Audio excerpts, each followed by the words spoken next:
for all.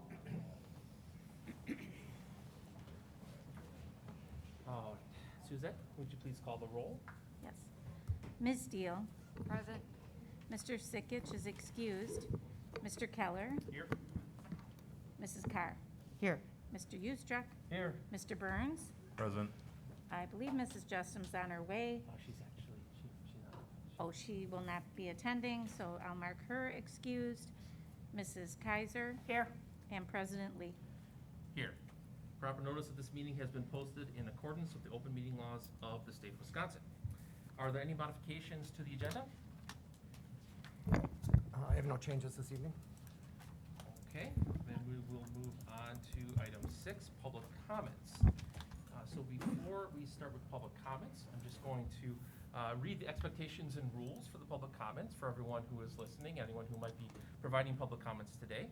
For those who might be wanting to provide public comments who are watching via Zoom, please put your name in the chat. The following ground rules apply for all persons attending the meeting of the board. These ground rules are not intended to deny any resident's right to freely express their opinion on the substance of the matter before the board, but are intended to maintain a respectful and safe meeting environment for all persons in attendance and ensure equal opportunity for all to view or participate in the meeting. Number 1, all attendees are required to abide by board policies currently in effect. For example, the face covering policy and expectations of Board Policy 167.3, public participation at board meetings. In addition, attendees are expected to observe reasonable decorum. Number 2, public comment is intended to provide residents with an opportunity to provide input to the board to take into consideration when the board is deciding on the matter. Those wishing to speak were to register upon arrival at the meeting. Each person will be limited to 3 minutes and must state their name and address for the record before beginning their comments. Public comment should be addressed to the full board, not to individual board members and not to other persons in attendance. Board members will not engage in dialogue with participants. Number 5, comments that are abusive, obscene, profane, or personally attack another individual or staff member will not be tolerated.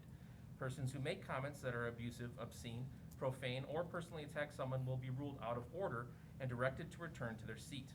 Questions or comments regarding individual personnel issues will not be discussed in any open meetings and are to be redirected to administration or to otherwise follow applicable district policies and procedures for review. Number 6, conduct during any portion of the meeting that is disruptive, i.e. booing, hissing, clapping, or otherwise interrupts the business of the meeting is prohibited. Persons engaging in such conduct will be warned that if such conduct continues, they may be ordered to leave the meeting, and in the event of serious or repeated disruptive behavior, it may result in being escorted from the meeting or police involvement and possible citation for disorderly conduct. Number 7, once the public comment period is closed, the public is not entitled to speak during the remainder of the board meeting. Persons who do not comply with this rule and call out comments, questions, or interrupt the business meeting of the board are out of order and will be directed to cease. If the disruptive conduct continues or is more serious, the presiding officer may request that the disruptor be escorted out of the meeting, or it may be resulting in police involvement and a possible citation for disorderly conduct. As long as all those rules are understood, we can begin with our first public comment. Mr. Joe Mikolajczyk.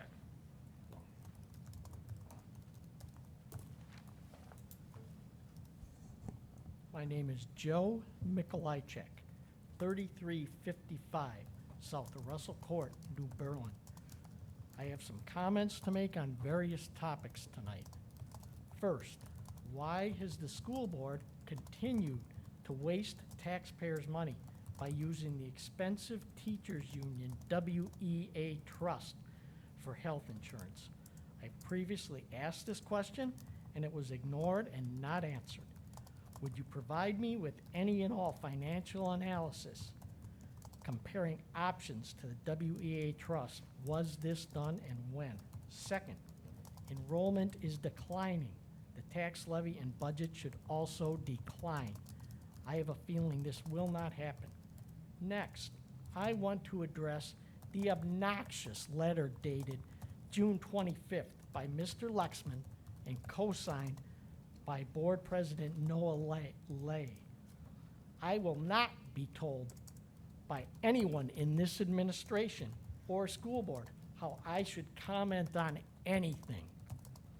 If I want to make a comment about anyone in the administration or school board, I will make them. That is my First Amendment right. Just try to stop me from expressing my views and see what happens next.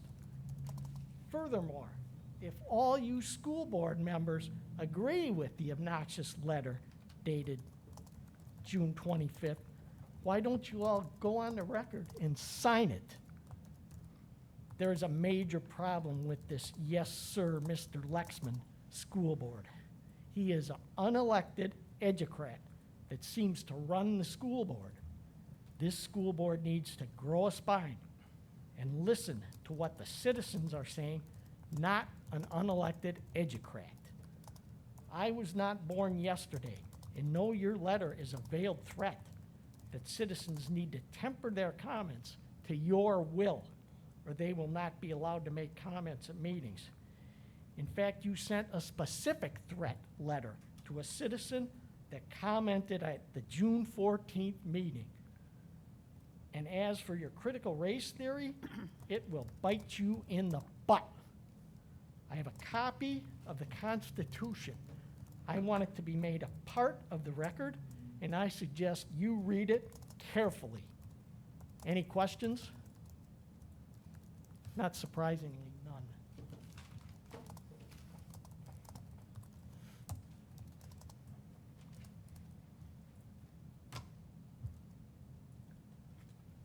Before we move on, I'd just like to remind everyone that the board will not discuss, have any discourse with any of the public comments. The point of the public comments is for the public to provide information for the board for consideration, and any sort of response will come by the next regular board meeting. All right, next on our list is Mr. John Malling.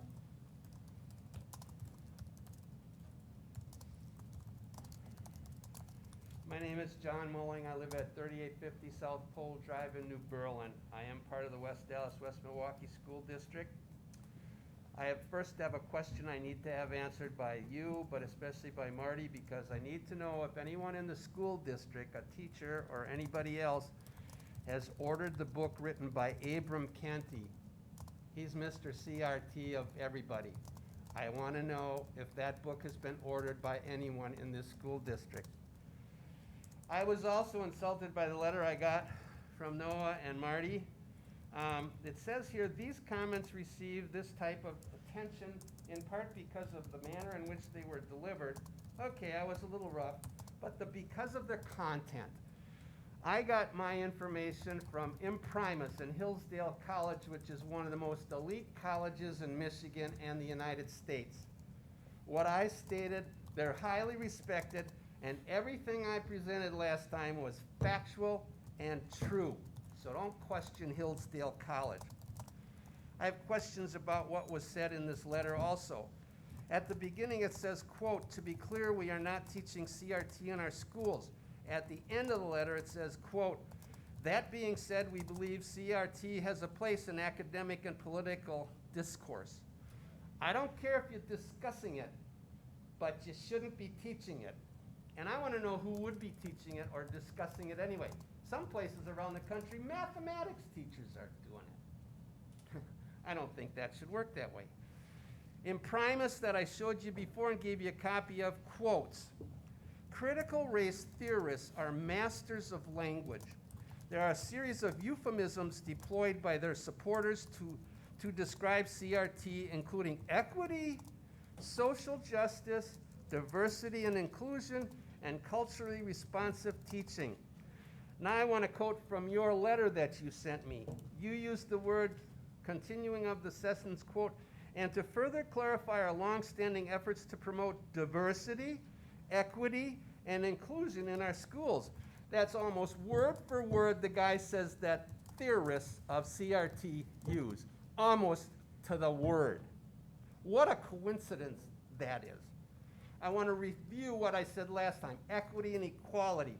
Equity, big word. Equity means everybody gets the same thing whether you earned it or not. Girl gets an A+, guy gets a D-. You know that's not fair. Give him a B. See how that girl feels about it. Equality. Equality gives you the opportunity to get whatever you want and achieve what you want if you work hard. Word is spreading about CRT. Kevin Nicholson had a meeting at the old Countryside Inn last Thursday. Over 400 people showed up. They had to overflow and open up an extra room. People are on to CRT. I want to also, the intimidation from that letter, and that young gentleman back there is an intimidation factor too. I predicted that there would be a police officer in this meeting before I even got here. That's part of the intimidation.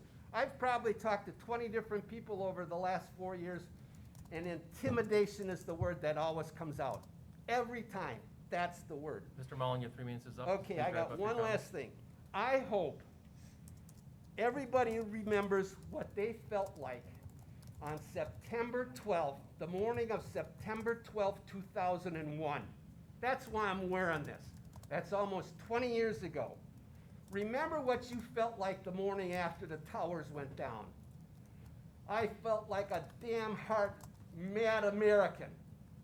I also said we were all unified. Remember how we were unified as a country that day? We've never been more unified after World War II. I hope to God we can return to that.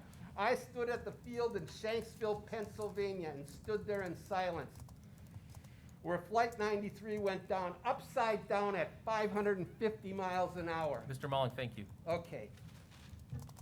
I hope you remember 9/12. Is there another sheet?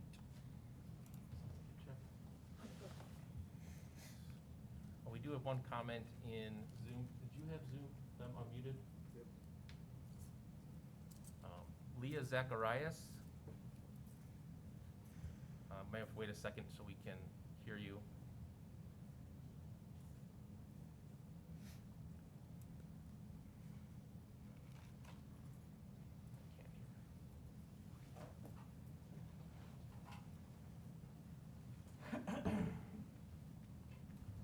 Are you able to hear me? Yes, yeah, we can hear you now.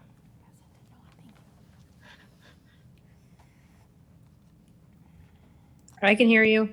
Okay. All right.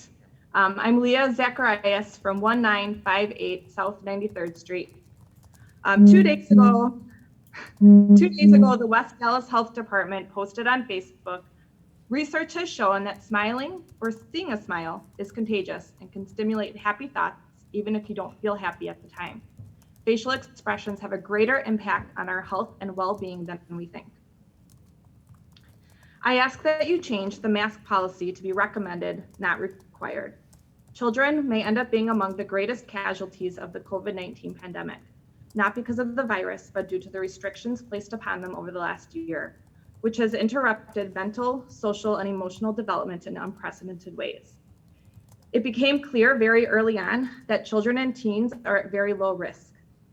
Many experts have made it clear that there are adverse physical, psychological, and behavioral effects of the COVID-19 restrictions placed on children. I ask that you look at the data. There's an average of 0.6 hospitalizations per day in Milwaukee County. The 7-day average for the whole state of Wisconsin is 18 new cases a day. Those are just cases, not necessarily symptomatic or severe, just positive tests. A local nurse stated that as of Wednesday, St. Luke's had 0 hospitalized COVID patients and West Dallas has 1. Last meeting, I mentioned the statistics in Waukesha, a district of 14,000 students who removed their mask mandate May 12th. And many of the surrounding school districts have made masks optional. I ask that you allow for parents to make the best decisions for their children and families. Please make masks recommended, not required, for all of the West Dallas, West Milwaukee School District beginning September 1st. Thank you. Thank you, Ms. Zacharias. Since we're in Zoom, I'll just do, there's one other person, Janine Bagley.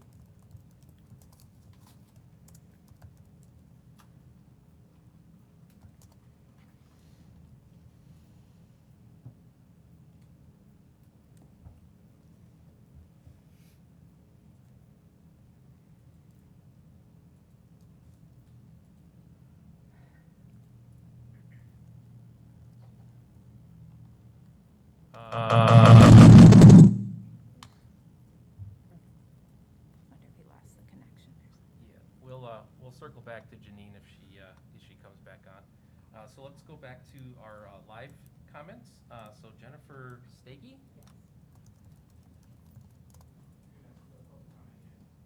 All right, we'll come back to her. Hi, I'm Jennifer Stagey. I live at 9451 West Lapham Street, West Dallas, Wisconsin, obviously. So my thing is, I oppose to I don't want the kids to wear masks. I want it to be mask optional. I'm asking that you guys look into like a risk assessment, because I feel that we have no idea the long-term effects of kids wearing masks at school. Like, is it gonna affect their brain development, their lungs, other parts of their bodies? Are they gonna be shorter because of this? And I'm just really a concerned parent, and this is not the America I grew up in. I feel like more and more we are losing our freedoms.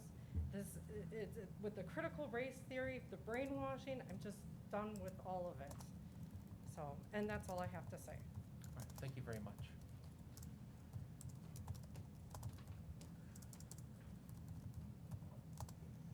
Okay, is Janine Bagley now available to speak from Zoom?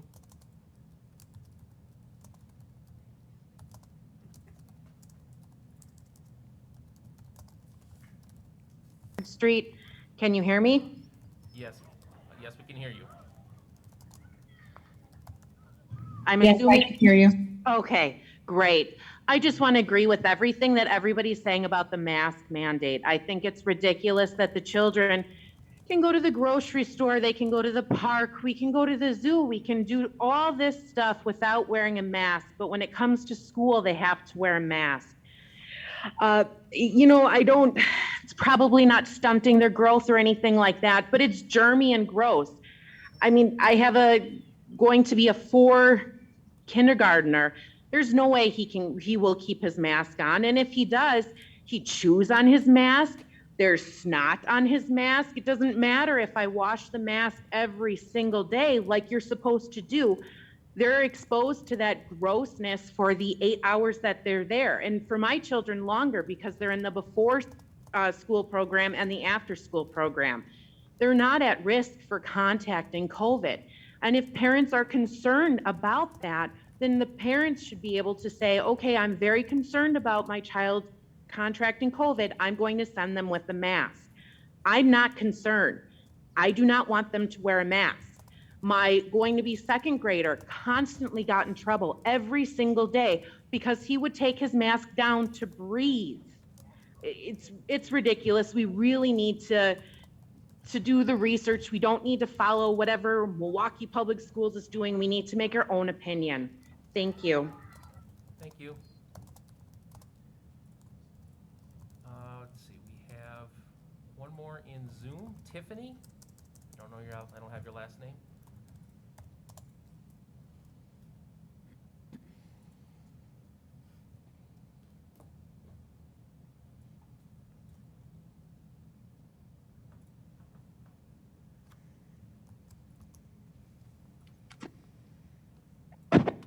Hello?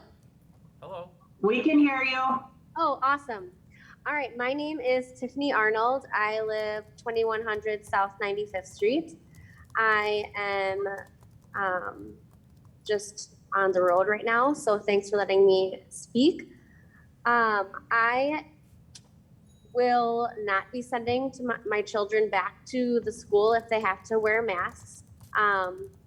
I believe firmly in visual, verbal, emotional connection with the sight of people's like eyes and mouth, reading how smiles affect children's emotional, intellectual development, cognitive development, when children have trouble or are learning speech and connection with how to live in the community and how to socialize with other children and their peers. I feel like there's a disconnection between teacher and student when they're trying to teach, when they're singing songs. You can't necessarily always read cues at that young of an age when you're trying to connect with your teacher. I also agree with the snot and boogers and dropping the masks on the floor. Who knows what they're contracting then? Nobody has like died or had some severe gross thing from that. So I think, just my own personal opinion, I believe that COVID is just a way for people to try to control.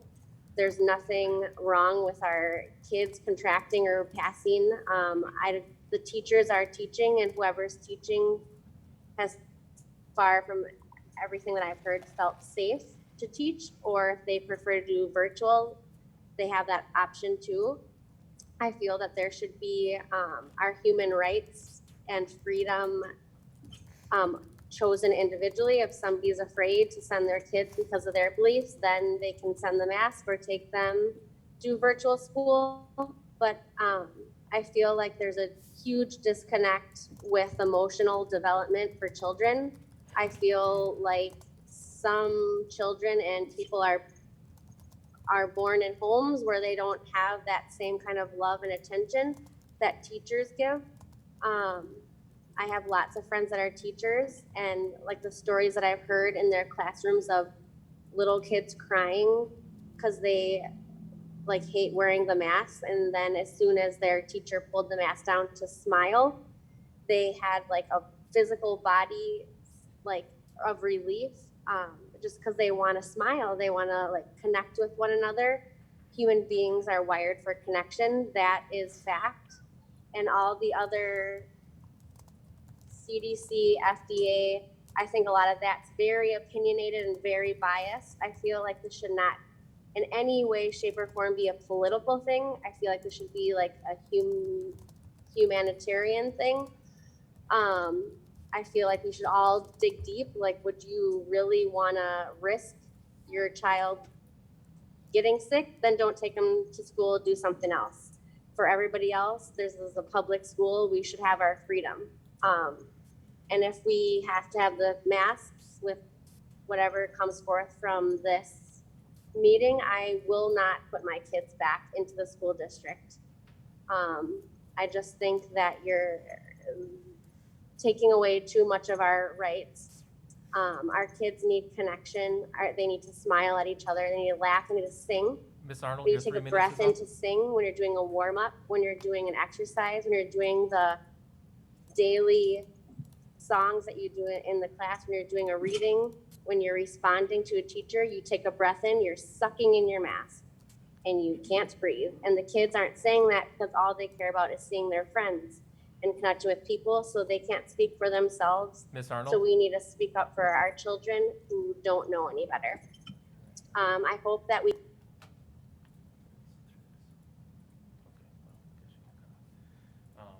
I don't, if they can't hear us, but, what's that?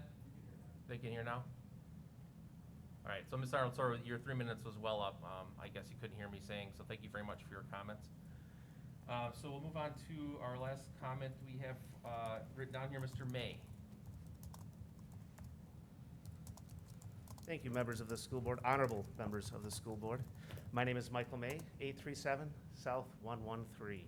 I am come here tonight to speak about I've been watching the last school board meeting and I was appalled. This idea that CRT is being taught in our schools. I appreciate the email clarifying that it's not. Unfortunately, CRT has become the boogeyman of certain fringe groups. And really, I think individuals have way too much time on their hands reading Facebook and internet conspiracies and are not doing enough of their own homework to, one, understand what it is, and two, understand what the equity beliefs actually say for the school district. And I encourage people to look this up and actually read it. Here's what it is, and I'm going to put it in plain terms. Each person is unique with their own goals and dreams. We are responsible for helping students meet their potential, and we must meet them where they are without prejudice. We will strive to provide a curriculum, instruction, and assessment that is inclusive and not exclusive. We will be service-oriented and measure our success on the success of each student. We will strive to make programming accessible for all. Our learning styles will be delivered to match the best learning method of the individual student. We will use data to make best use of resources. We will strive to be inclusive and open lines of communication with all families. We will not give up on our students, even if they fail to exert their expected effort or break the rules. Our staff and strong co-working are integral to ensuring these goals are met, and we will then hire inclusive people. That is the equity beliefs just summarized for you. What does this have to do with critical race theory? Nothing. Nothing. There's nothing in here pointing fingers, race shaming, or gender shaming, etc. It's about being inclusive and driving home the need to see each student as unique so that education can be adapted to their own success. I'll give you a couple of examples. My daughter is really good at math. She's going into 8th grade with the opportunity to take high school geometry this summer. Why? Because the school district sees that she's doing well. Let's keep her going. She also struggles in reading, so her teachers know she may need an extra half a day to a day to complete her assignments. That's working to the student's needs. My son, on the other hand, excellent reader, top in his class in terms of Lexile, not so strong on math. It means he gets a little extra time with his teachers. It means if someone has a speech impediment, the school district's gonna work with them to improve on an individual basis. It means that if a person or a child has to be put into an institution for a mental illness that they have, and they take a little more time to get their homework done, they get the time and they get the extra tools they need to succeed. That is what equity is all about. It has nothing to do with race. So I just want to thank you again for your email clarifying that critical race theory is not taught in our district. And again, I thank you for these equity statements, and I thank you for following them. And last, because I do have a couple extra seconds, I appreciate you following the CDC guidance. They are the scientists. They know what they're doing. And I agree with the previous speaker who said it shouldn't be politicized, so let's not make it political. Let's follow the scientists. Thanks. Thank you, Mr. May. With that, I don't have anyone else signed up for public comments here live, nor do I see anyone else in chat, so we will close public comments at this time. And we will move on to item 7, the superintendent's report. Dr. Lexman. Great. Sorry, excuse me. Thank you, and good evening, everybody. The update on the returning to school plan is not a presentation, as we've been doing, for months and months. It's now, there won't be an update. That's really the only announcement here. There won't be a presentation until there's new information to share as we probably get closer to the start of the new school year, just so we start kind of sharing out the plan of the way we're going to reintroduce school in the fall. So with that, I'll go to 7.2, which is the legislative update. And here, Wisconsin Joint Finance Committee, so news from there. Legislature's Joint Finance Committee approved a budget that dedicated less than 10% of what Governor Tony Evers proposed in his executive budget for education. This was despite the fact that there is a $2.5 billion of state revenues available for the 2021 to 2023 biennial budget. Republican lawmakers managed to secure $2.3 billion in federal COVID funds for schools, which had been dependent on them spending more on education without actually spending more on education. So if that sounds confusing, it's because the explanation is related to the state's convoluted method for funding K-12 education. The GOP move would pump $408 million in direct aid to districts, an amount that comes in addition to $128 million bump Republicans had previously approved. But because the committee also kept the lid shut on the amount districts can raise from the combination of state aid and property taxes through the revenue limit formula, the extra $408 million will effectively cut property taxes and not provide any additional revenue to school districts. A district's total revenue limit less state aid equals the property tax levy. So more state aid simply reduces the property tax levy, but does not result in any new or additional revenue for school districts. So we're going to continue to watch this as it works through the entire budget process, getting all the way to the governor's desk. And then at the federal level, Juneteenth Day became a federal holiday. On Thursday, June 17th, President Biden signed legislation to make Juneteenth a federal holiday, thus enshrining June 19 as the national day to commemorate the end of slavery in the United States. It was the first national holiday established since Martin Luther King's birthday in 1983. Biden said signing the law was one of the greatest honors he will have as a president. And I would, while we're on the topic of Juneteenth, encourage people that, to participate and attend. Beth Kaler and I went to Juneteenth. I've been there a number of times over the years. And it was just such a phenomenal celebration. I ran into so many people I haven't seen pre-COVID. So it was a bit of a reunion. And the other aha is that we're going to have some booths down there next year. All kinds of schools had booths set up and were recruiting both employees and students. And I thought, what a missed opportunity. And I want to have our Black Student Union students with their Black Students Matter shirts on, because I think our presence would really say a lot about the work we're doing. So I think watch for that next year. We'll go on to 7.3, which is this district recognitions. There's just a couple here as we hit the summer months. So from the superintendent's office, we wish to recognize the following individuals for their service to our organization during a time of transition. So Becky Grease is now coordinator of student support. So she's going to lead the 4K through 5 ELA adoption. Right, so that's one coming up. Our reading specialists and have 3 schools for school supports. Alicia Roche, coordinator of culturally relevant practices. She will lead our EL department, some English language learners, work on some community-driven collective impact work and have 3 schools for school supports. Deidre Raymer, starting July 1, she will be lead for communications and community relations through July 12th, when our new director is expected to begin. And Deidre will also be working with the related committee of our school board. Jeff Thompson, the principal at Mitchell Elementary School, will also be our safety coordinator. So that was previously Janet Delicat. Janet is still supporting in that role. Jeff will also be the facilitator of parent complaints. So that's the formal complaint and complaint resolution process. And that Jeff went through all of the training recently for all the new Title IX coordinator responsibilities, so he'll continue in that role as well. And then I'm going to be the lead for human resources and working with the Employee Engagement and Culture Committee of our school board until we have a new director that's been identified and then onboarded, and we'll do a transition between myself and the new director with the Employee Engagement and Culture Committee. And then just 7.4, just a couple updates. So public comments from June 14th, 2021 were responded to in writing, and that was through a letter that went to all families and employees and to the individuals that made public comments at our last meeting.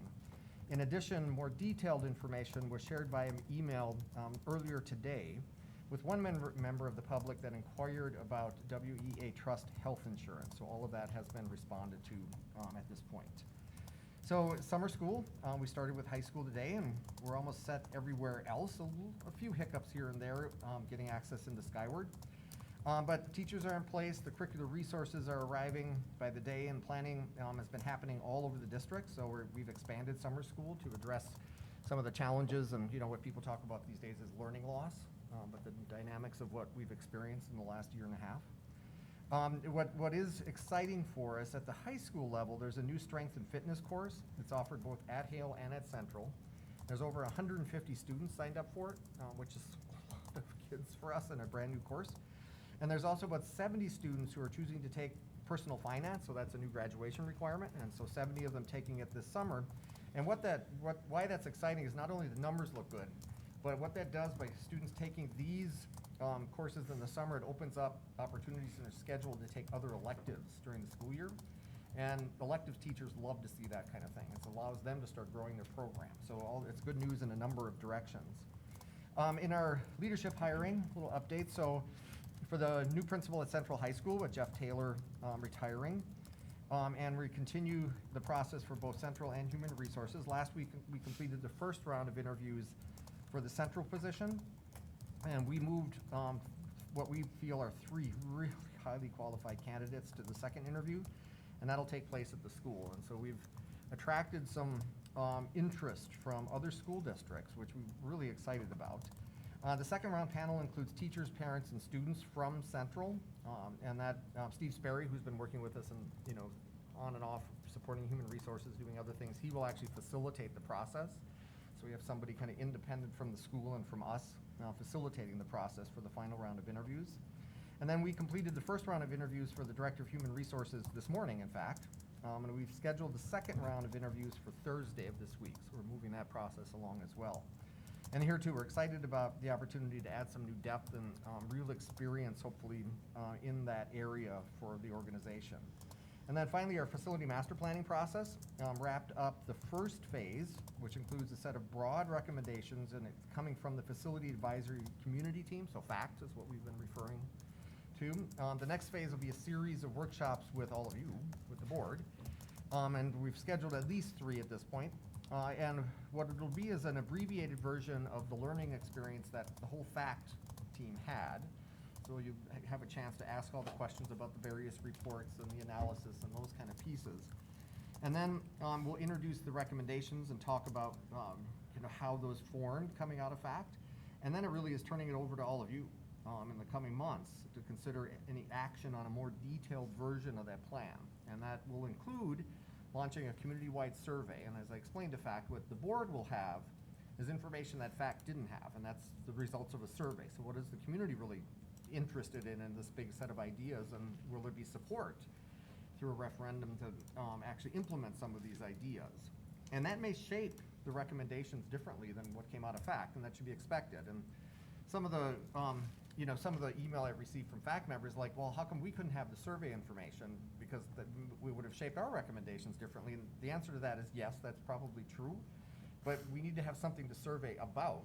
And so that's the FACT process got us that far. Now we know some questions to ask to help all of you and to take the next steps with this. And then again, as we head into the month of July, and where things tend to slow down a little bit in schools and school districts, I just want to remind everybody, enjoy summer months. It's Wisconsin, and so take advantage of summer. Get outdoors and be safe and have fun this summer. And so that concludes the superintendent's report. All right, thank you very much, Dr. Lexman. I'll move on to item 8, board reports, starting with item 8.1, review of the board calendar. So today's meeting on Monday, June 28th is a regular Board of Education meeting, and we will have action tonight on a proposed 21-22 budget and preliminary tax levy. Then on Monday, July 12th, our next meeting at 6 p.m. will be a regular board meeting. Then on Monday, July 19th at 6 p.m., we have a board workshop meeting, the first one on the facility planning. Then on Monday, July 26th at 6 p.m., we have a regular Board of Education meeting. Then Monday, August 2nd at 6 p.m., we have another board workshop, the second one for the facility planning. And on Monday, August 9th at 6 p.m., we have another regular Board of Education meeting. All right, I'd like to move on to our board reports. First one, college and career readiness, Mr. Ustruck. Excuse me. Okay, so at our committee meeting on June 14th, we had 2 topics that we discussed. Topic 1 was some questions on the Neola 2000 series. We reviewed questions about policies 2131, 2210, 2221, 2240, 2260, and 2414. There are several that cannot be changed as they are directly from the state statutes. We have a few questions that we are taking to our attorneys, and we will report back. We will propose aligning all of the policies to our mission, vision, and beliefs while still following all statutes and requirements from the Department of Instruction. Topic 2 is computer science courses. We looked at a proposal to make 2 sections of our introduction to computer science courses to increase the access for all students to take them. Deidre will work with Donna Krasovich, our computer science lead, on the next steps for realigning the courses. Next steps, Deidre is going to follow up with the attorneys on the questions that we have about policies, and we will share the update on our co-curricular plan for our workshops for the 21-22 school year, and our most recent panorama data. Great, thanks Mr. Ustruck. Any questions for Mr. Ustruck about his report? No? All right, well, thank you. We'll move on to our financial stability and efficiency report, which will be Ms. Carr. Because Brendan and I are new to the committee, Caitlin used our last meeting to build our background knowledge by recapping the business office's projects and priorities. She started with accomplishments. She shared many examples. I'll highlight a few. Reducing audit findings from 12 in the 2017-18 to 4 in the 2019-20. Creating a master document that tracks all the retirement benefits, outsourcing the health insurance payments, creating a tracking system for student activity accounts, Some of these accomplishments took years of effort, but have finally been finished, and we will reap the benefits for years to come. Caitlin then shared ongoing projects with us, and again, there were a dozen heavy-duty projects that constantly need tending. Some of them were implementing the new compensation model, planning for ESSER funding, creating the 21-22 budget, including staffing and insurance renewals, helping with the operational portion of the new virtual school, participating in the facility planning FACT team meetings, helping with the new operations side of busing for summer. These are just a few. And again, those are ongoing projects that our committee, that she brings before us. The committee will be updated on all of these projects as they progress, along with just a few new ones coming down the pike. Now, the new ones include block scheduling for the high school on the 22-23 school year, the financial side of that, implementing of the new DPI finance report beginning July 1st. So that's, of course, something when DPI requests something, you implement. So she'll be working on those and reporting to us about those. At our next meeting, we will be addressing questions on a few of the Neola policies that our committee is in charge of and investigating, and we will be diving into them. Thank you. Thank you very much. Does anyone have any questions for the committee? All right, if not, I will move on to asking if there are any board members that have a report for a community event. Kristen? Yeah, I just want to say thank you to Sam Sajecki from the rec department, and in particular a couple of the folks who work for him, Brendan and Abby.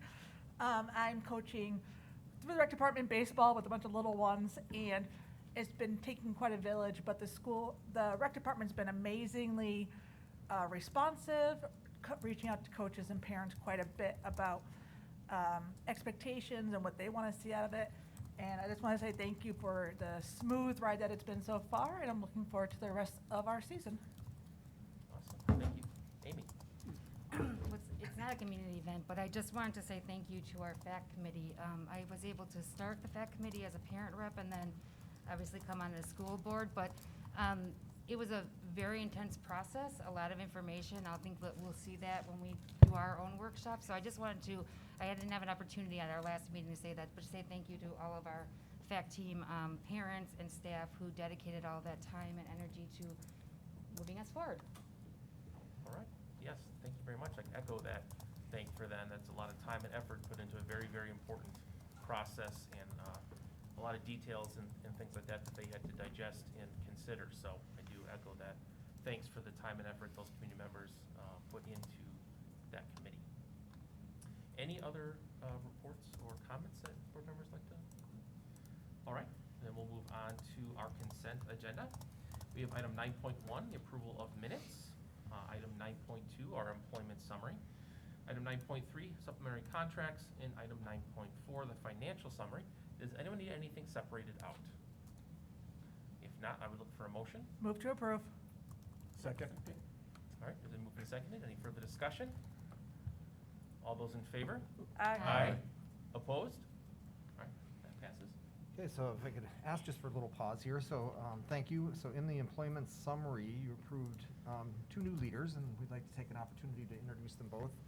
One I will introduce and give her an opportunity to share a little bit of her background, and then Caitlin will introduce the other leader that's moving into a new position. So we need to get on Zoom to find Amanda Stewart. Amanda Stewart was just approved as the new Director of Communication and Community Relations. And Amanda and Beth and I met earlier today. My part was brief with her, and she knew she was going to be welcome and have an opportunity to just say a few words. And then she and Beth spent quite a bit of time together, so she starts to go kind of deeper into Beth's world and understand all the systems and practices that are put in place. So we're already beginning the transition even before she was officially approved, but the timing of it works. If you can find Amanda, there she is. See here. All right, Amanda, can you hear us? Yes, hello everyone. Thank you so much for the introduction. I'm very excited to be coming home to the Midwest and to be welcomed into the West Allis, West Milwaukee School District. I have felt very welcomed and energized throughout the entire interview process, so thank you for that. A little bit about my background. I have been working at California State University, Fresno for the last 5 years in communications and media relations. My expertise is in digital storytelling and engagement, and particularly how digital tools contribute to belonging and sense of belonging. So I'm very passionate about equity and social justice and was drawn to West Allis, West Milwaukee School District's equity beliefs. I can definitely see how passionate you all are about supporting the needs of all learners, and I look forward to being a part of that experience. So thanks again for the warm welcome, and I look forward to getting to know everyone. And my official start date will be July 12th. Perfect. Hey, thanks, Amanda. Welcome. Welcome. Looking forward to working with you. All right, and then we'll turn it over to Caitlin. Hi everyone. I am joined by Kevin Clark tonight. This podium's in a weird spot. Joined by Kevin Clark tonight, who is our new manager of technology services, and we are excited to have him. Not new to our district, but new to the role. So welcome, Kevin. Hi, as you said, I'm Kevin Clark. I've been with the district for 22 years. I've worked with technology and education for almost 35 years. So I think we got a great department. I really look forward to leading the department into the future. And we got great team members, and looking forward to directing them and providing technology and support to all the staff and students and to meet all the needs. So I look forward to the new opportunity. Thank you. Congrats. Congratulations. We're awfully lucky to have you. And then before we leave employment summary time, just one note, this is Beth Kaler's last official school board meeting. And I just want to again thank Beth for the amazing work she's done for us to carry us through all of this work over these last 6 years. So again, Beth, thank you. We're going to miss you, but we know where you live, so. Yay.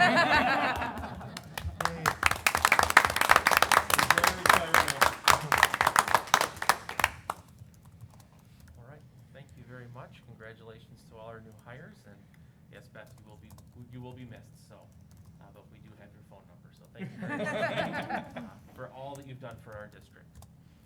All right, so let's see if I can get back to my agenda.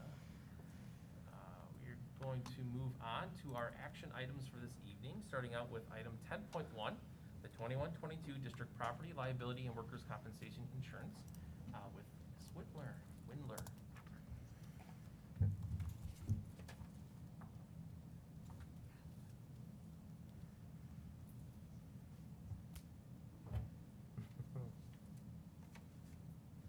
missing a connection? If I unplug this computer, is that a problem?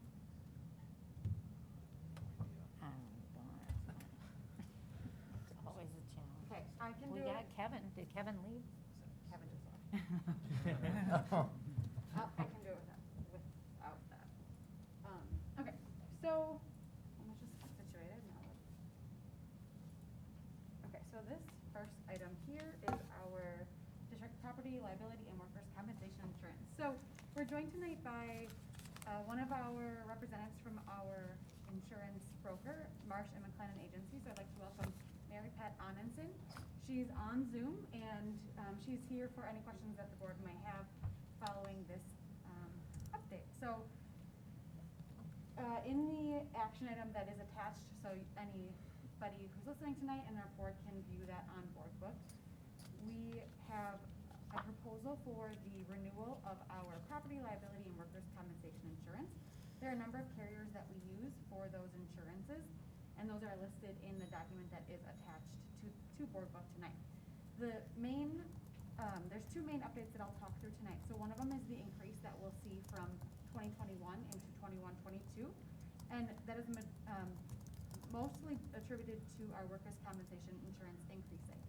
So the way that workers' compensation insurance works is the mod rating is basically like the loss ratio for workers' compensation. So it's based on it's a state rating that compares similar employee groups against a weighted state average, and it's based on the 3 previous years. So our current mod rating is based on 17-18, 18-19, and 19-20.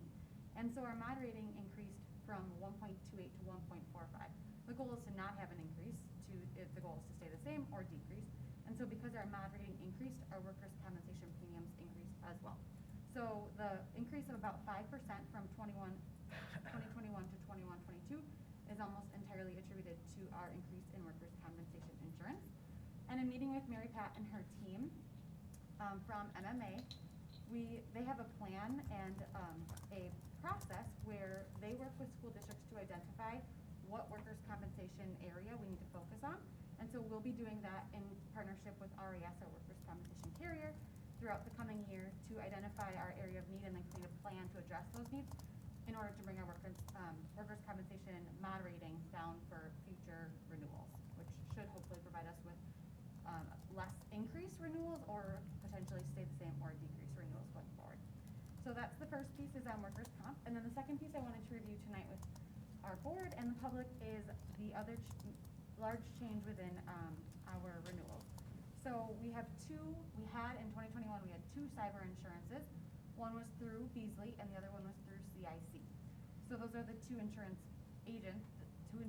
carriers that we had the cyber through. And we got that additional Beasley coverage last year as an additional layer of cyber coverage. This is not normal for school districts to have two, but it was due to our circumstances while we immediately implemented and changed our processes within our business office, and then also had staff trainings. So those pieces were accomplished in the most recent year, and we'll continue to do those staff trainings and implement our additional security levels. One of those such factors that we'll be implementing, it'll take a year of progress and process and many conversations with various stakeholders within our organization, is called multi-factor authentication. So ultimately what that is when you log in to your account, you use your username and password, and that's basically one-factor authentication. So we'll be moving to a second, a multi-factor, where you get either a text or a phone call or an email to get a code that you then put in to log into your account. So that it'll be a two-step process instead of the one-step process for logging in. And so Kevin is aware that that is one of the priorities of the tech department moving forward for this year, and so that our goal will be to work through the school year for that to be implemented in about a year from now. And so that is a piece that Beasley is requiring along with all cyber companies, I should say most cyber companies at this point, because we hear the cyber market is crazy right now. So we are working to continue to implement additional security factors. And so ultimately, those are the two largest changes within our renewals for our district property, liability, and workers' compensation insurance. So with that, we can welcome any questions. Any questions? Jane? I'm just curious on why does it take a whole year for something like that to happen? I mean, The it's a multi-factor long time. authentication? I mean, Yeah, that's a really good question. So there are a lot of components to implementing something like that, and a huge piece of it is the training and the awareness, because we could, if we just implemented it, say next week, people are going to be locked out of their accounts. So without the proper communications that are put forward over multiple facets and multiple ways and multiple months, without that training and that awareness, it could cause more problems than it would good within our organization. okay. Other questions? Caitlin, as far as for the cybersecurity, we have required training that every employee who deals with, I presume, anything regarding our finances must complete. Yep. Where did we get those required trainings from? Like, how do we determine, because there's lots of stuff out there, which ones would be required for our district? Yep, so we worked with a company called Know Before. So our technology department did a number of research into a number of different opportunities that we could utilize in terms of cyber training for next year, or for the current year and moving forward. And so Know Before was the one that was best aligned to our needs and also financially reasonable for us, and was similar to the Safe Schools modules that our teachers and staff already do, so they're familiar with that similar format. Okay. Are there any insurance breaks for having training like that in place for employees when we're talking about cybersecurity insurance? There are not. That's a good question. But in the attachment that's attached to board book, on the third page, we did receive a premium credit in the amount of $4,013, and that is for trainings that our department went through, mainly Steve Eichman, manager of facilities, in terms of risk management training. So we actually received a credit of $4,000 in our total coverage for those risk management trainings. Right now, the companies that we work with don't have a credit for staff trainings in terms of that know before training or the cyber training. Okay, I just thought if we reduce our risk by having those trainings versus some places that may not have it. They do ask it, and it's pretty much, I mean, it's not necessarily I don't want to say an additional benefit, it's more standard. They assume that we should have some sort of staff training like that. Okay. Thank you. All right, any other questions regarding the insurance? If not, I would look for a motion. Move to approve. Second. Then moved and seconded. Any further discussion? All right, all those in favor? Aye. Opposed? All right, that passes. All right, and just want to say thanks to Mary Pat, who's out there on Zoom somewhere, so. All right, so we'll move on to item 10.2, the 21-22 preliminary budget and tax levy. Ms. Whitler. All right, so this is the item that we've been talking about for months and months now. We had a workshop on June 14th. It's really throwing me off that I just see my picture here. We had a workshop on June 14th to review more in depth the preliminary budget and the assumptions for revenues and expenses that go along with it and where we stand. So I'll just review at a higher level tonight, as that workshop is available for viewing online. So as always, we complete a preliminary budget and we approve a preliminary budget before our fiscal year starts on July 1st. Although it's weird in Wisconsin because our state is still working through our biennial budget. So we are basing our budget on a number of assumptions, both in terms of revenue and in terms of expense. This year, in our preliminary budget, we are budgeting currently a deficit of a little over $1 million. So currently it's $1,074,102 as a projected deficit, which we look to balance before we approve our final budget at the end of October. The number of revenue assumptions and expense assumptions I'll go through now are also included in the attachment on board book. So the assumptions that are included in terms of revenues are conservative in nature because this is what we're hearing from the Joint Finance Committee and from the state as they're working through the budget. We have a $0 increase in our per pupil allocation inside the revenue limit and no special education reimbursement rate increase. In terms of expenses, these are, again, this is part of our preliminary budget. We do look to include these also in our final budget to some extent. So we have a 1.23% CPI increase for all returning staff. We look to fully fund our implementation of the new teacher professional educator compensation model, which includes a $200 annual increase for all returning professional educators, as well as retroactive micro-credential compensation. We have 8.5% health insurance increase built in because that is our rate cap for next year. That certainly could come in lower based on our loss ratios and our negotiations with our health insurance company. We have a 1.5% dental insurance increase. We have budgeted as an expense item an open enrollment expense out increase of $1 million on the 2021 expense for that item, and then a 25% reduction in school building budgets, as well as $325,000 annual contribution to Fund 46 for turf field. So it's just important to outline some of the larger expense assumptions that we make. Obviously, there are many more that go into the budget, but these are some of those highlights. In terms of the compensation model, this is, again, a preliminary budget, and the board has identified a priority of fully funding those teacher compensation model factors. But we do have an unbalanced budget right now. So what we'll do through the summer and fall and into October is balance our budget, and the board would look to maintain those items within our budget. And at that point, that's when we would be able to move forward with implementing those within teachers' actual salaries.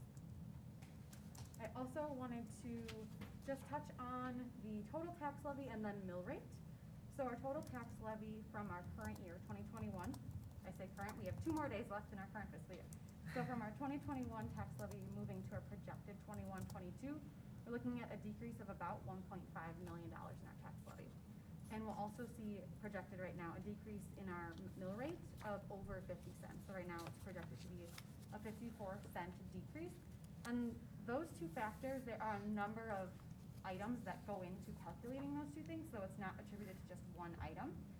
But it is important to note that over the last decade, our projected mill rate for 21-22 is $1.50 less than the average that we saw over the last decade in terms of mill rate. So a mill rate just because I feel like you can't hear this enough times. All these factors are pretty complex. So again, what is a mill rate? The mill rate is based on a number of factors, and so we take the total revenue limit calculation, which is a formula defined by the state. So we do not dictate our revenue limit calculation. The state is a state statute, and we plug in our factors, but that formula is dictated for us. And so that gives us the total amount of revenue that we can receive for funds 10 and 38, so our general operating fund and debt payments. And that's by way of property taxes and state aid. So the revenue limit is the total amount of revenue that we'll get for property taxes and state aid. And then the state tells us how much we get in state aid, so it's a simple math problem of revenue limit minus the state aids equals the school-based portion of the tax levy. We add back in the Fund 80 portion, that's our total tax levy. So once we find that total tax levy, we divide it by the equalized value in all of our municipalities, and that equates to our mill rate. So just even within that, there's a number of factors that are reducing both our tax levy and mill rate, and both are expected to go down from 2021, our current fiscal year, to the next year's proposed preliminary budget. So those are the main points I'll plan to touch on tonight, and I am welcome to take any comments or questions. All right, thank you very much, Caitlin. Anyone have any questions regarding the preliminary budget put for us here tonight? No questions at all? Okay, well, if there's no questions, I will look for a motion. Move to approve. Second. It's been moved and seconded. Any last minute discussion? If not, all those in favor? Aye. Aye. Opposed? That passes. Thank you very much, Caitlin. Yep, all right, so the next item on our agenda. 10.3, go ahead, committed sorry. fund balance for retirement benefits. Ahead of myself, okay.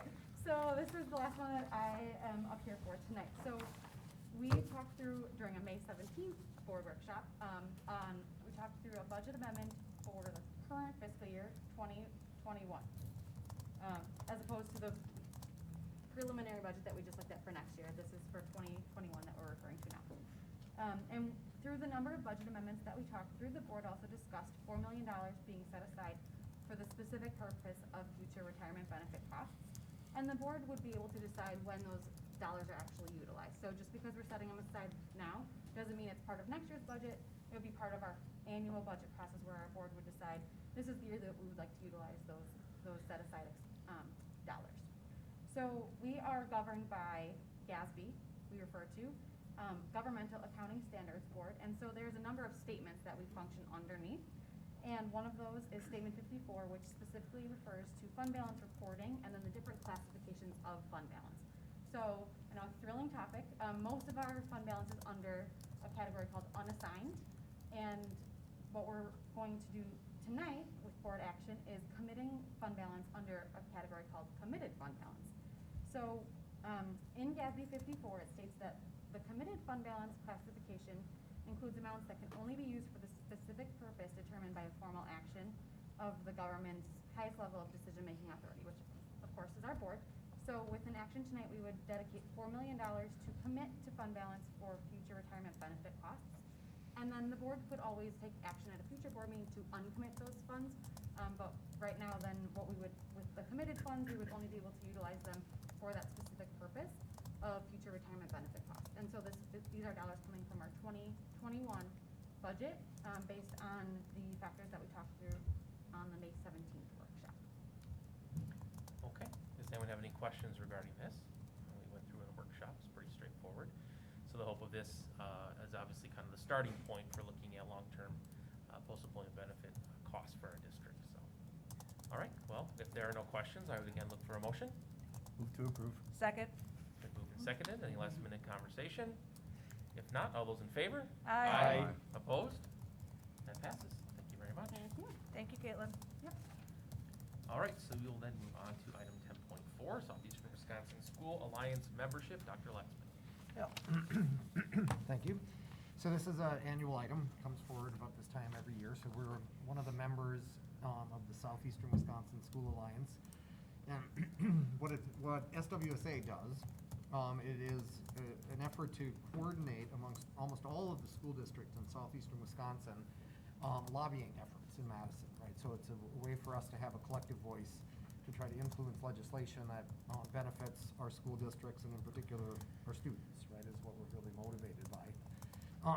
SWSA, if you want to learn more, has a great website. We've worked with Terry Phillips for years as the executive director, and you'll see every now and then she'll push something out and like, oh, the whole board needs to see this, and I forward it directly to you. It also gives you a little feel for some of the work they've been doing. Within our membership dues, the big costs really go to pay Terry and to hire a lobbyist. So Rainey is our lobbyist that works for part-time for SWSA, but it's always interesting when they're, especially like this time of year, to chime into those meetings, to listen to Rainey's perspective on how things are moving through the legislature or not, because she really has great relationships on both sides of the aisle to help inform kind of what SWSA is doing.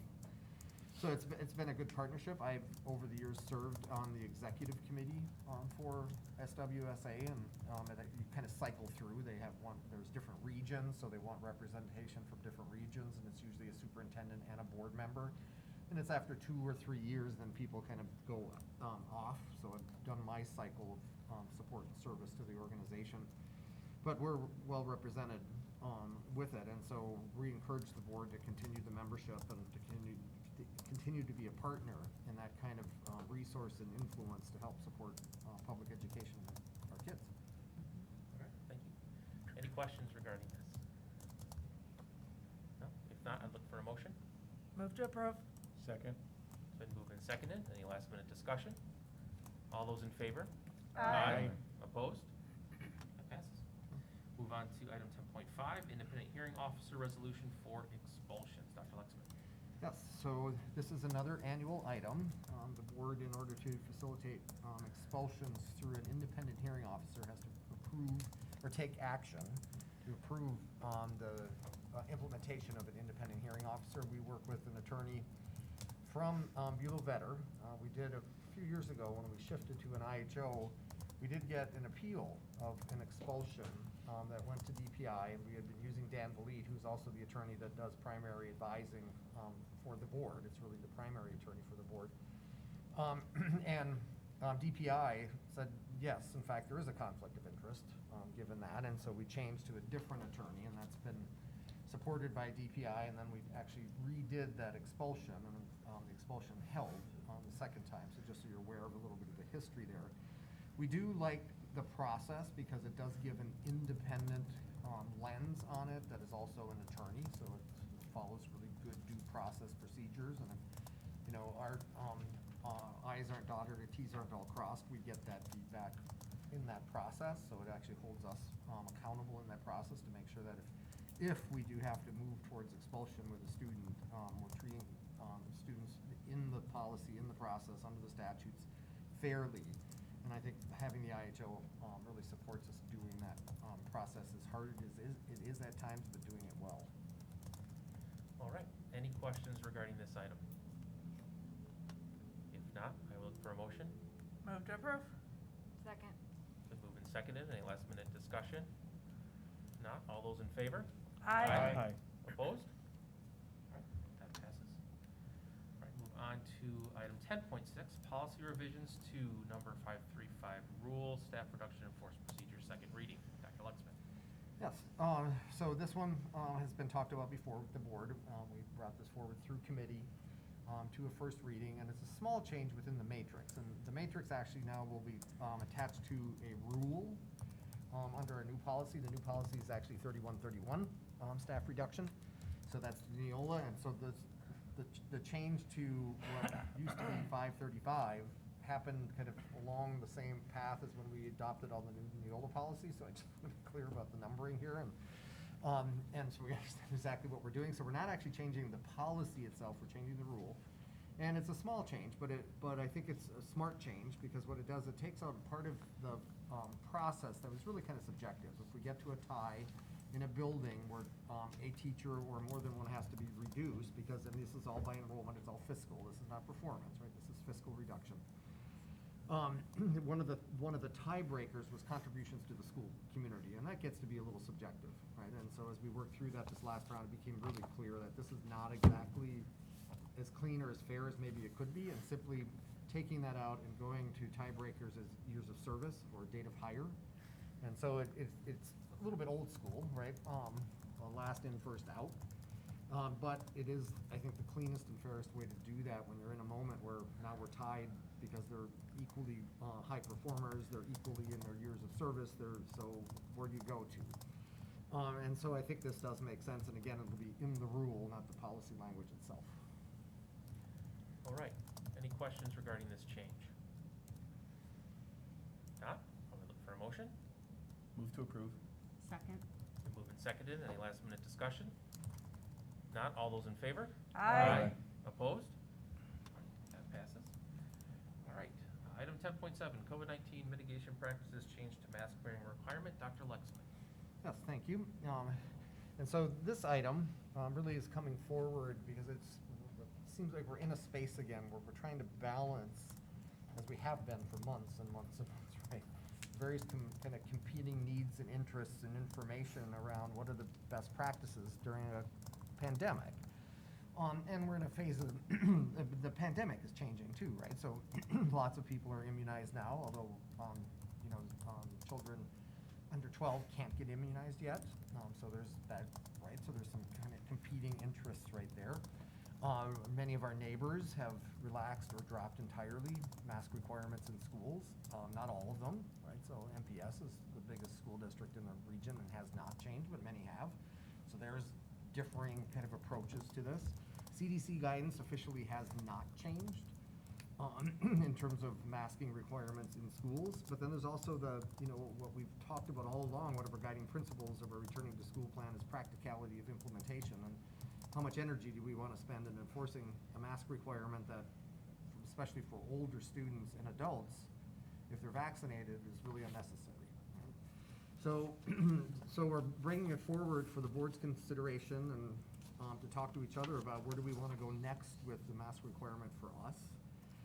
There's no perfect solution in this, no matter which direction we go, as almost every decision that's been made during the pandemic is we're going to be criticized both directions, right? So it's just accepting that that's the space we live in as decision makers.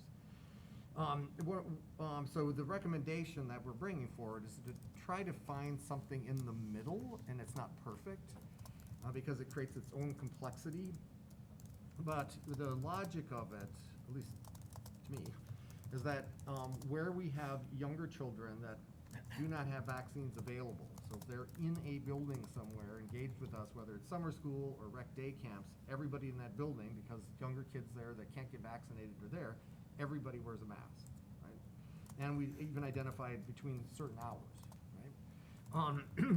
So then after those hours, if there's activities going on, then masks are not required. Or they're highly recommended for unvaccinated people. We worked through some of this language with Claire Hartley, one of our attorneys, and she supported that and keep using highly recommended for unvaccinated people. In buildings where we don't have summer school, where maybe we're just running some professional development or there's regular kind of meetings that happen during the summer, masks would no longer be required. And if this gets supported, masks at these meetings would no longer be required. The options here, that's the middle ground option, right? But you can debate and change this if you wanted to read differently. I mean, an option is do nothing right now and wait to see what the CDC guidance is going to be for the fall. We can live with that. That's fine. Then we're going to communicate like crazy around the expectation and work to enforce it as best we can. There's the middle ground, and then there's the option to drop masks entirely, like many of our neighbors are doing. That's probably the easiest to implement, as you might imagine, if you're a principal in a building. So you might prefer that from a practicality standpoint. My concern about it, and I don't know if I put it in the exec sum, my concern about it is that if things get worse in disease progression, especially unknowns around now, the big variant is the Delta variant. If that really gets going in fall as we come back indoors, is it going to be much more difficult to kind of get masks back on people?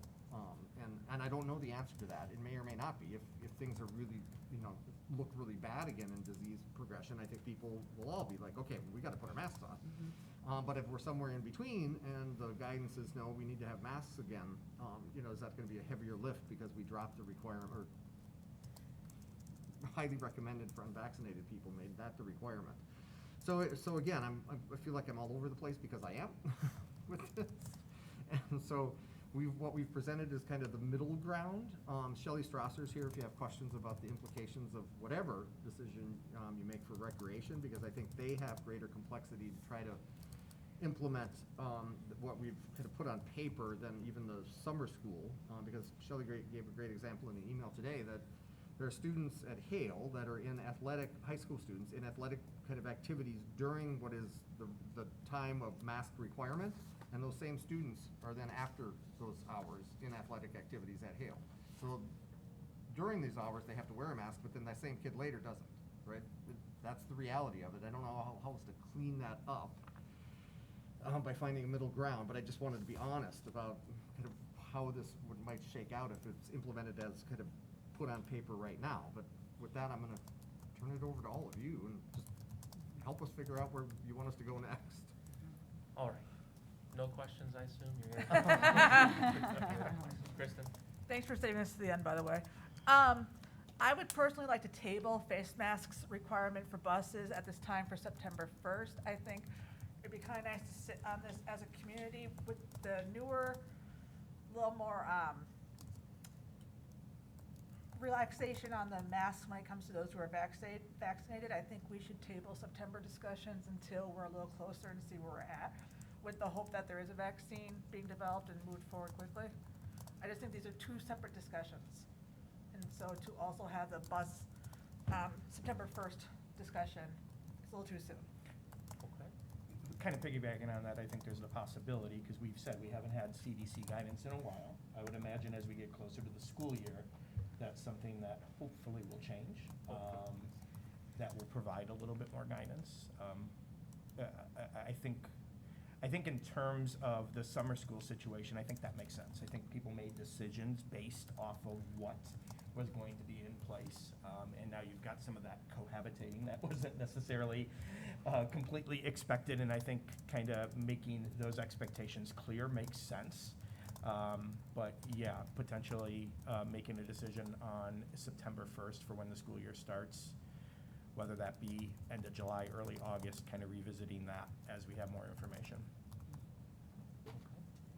Other questions?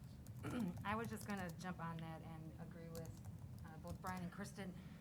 One of the concerns that I had, and maybe you can address this and you might not have an answer, is just in terms of like the fall, and something that, you know, we can kind of think about is, so we're requiring it for our elementary school, but remember, we have 11-year-olds that go to middle school. I did look at now, you know, Lane and West Milwaukee have smaller populations. Last year we only had 161 and 114 sixth graders at those two schools. But when you're looking at Frank Lloyd Wright, you're looking at 276, that's how many sixth graders we had last year. So even if we say 75% or 25% of those kids can get vaccinated if the parents choose that, it's just something to think about. So I'm not saying one way or another whether we should have it optional or mandatory, but I think that there's some questions in terms of that we need to look at, because I think people in the community and parents are going to say, well, why are you requiring it in my elementary school, but you know my 11-year-old's going to FLW or Lane or whatever, and they don't have to wear one. The other thing I would like us to consider is if we're making it optional for our high school and our our middle school teachers and staff to wear no masks if they're vaccinated. I think that's something we might want to consider for our elementary school teachers, if that's something they feel comfortable with. So again, so those are just some of the things that I came up with or just thought about. And then I just wanted to verify that in the fall, the intention is still to use hand sanitizer, use the plexiglass, still do social distancing. I mean, we're going to do the same things that we're doing now. So at this time, the answer is yes, unless guidance changes. Okay. Right, so if there are adjusted practices, I think a little bit of what I'm hearing is, right, let's do a wait and see for the fall. And I think that makes sense. I introduced it there thinking that maybe it provides a little bit of assurance for families that are watching, like, okay, at least we're gonna have masks in the fall, so I can, feel comfortable sending my 4-year-old. But including that right now doesn't really change anything, right? So unless you're gonna take action to change the current requirements, we're still gonna have masks, we're still gonna have all the other mitigation practices.